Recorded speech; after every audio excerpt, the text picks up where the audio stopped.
to influence your mind using auto suggestion. So இதுல வந்து முக்கியமானது self confidence, positive thoughts, affirmations, manifestation, faith, visualization. So self confidence அப்படிங்கிறது நம்ம ஒரு விஷயத்தை செய்யல அப்படின்னோட கான்ஃபிடென்ட்டை விட்டுறாம நம்ம என்னால முடியும்ன்றதை மட்டுமே மைண்டுக்கு சொல்லிட்டே இருக்கிறது. பாசிட்டிவ் தாட்ஸ், ஒரு டிஃபிகல்ட் சுச்சுவேஷன்லையும் கஷ்டமான சுச்சுவேஷன்ல இருந்து நம்ம பாசிட்டிவை மட்டும் எடுத்துக்கிறது. ஃபேத் விசுவலைசேஷன் எடுத்துக்கிட்டிங்கன்னா நமக்கு நம்மளோட கனவு நினைவாகிற மாதிரியான ஒரு விசுவலைசேஷனை டெய்லியுமே பண்ணுறது பிலீவிங்கோட.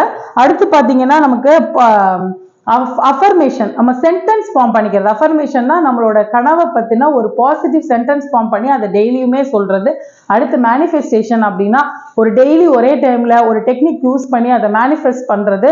ஸோ இதெல்லாம் நம்மளோட ஆட்டோ சஜஷன் மூலமாக நம்மளோட மைண்டை ஒரு சக்ஸஸ்க்கு தயார் பண்ணுறதா ட்ரெயின் பண்ணுறதா இருக்கலாம். Friends, if you want to watch my full video please subscribe.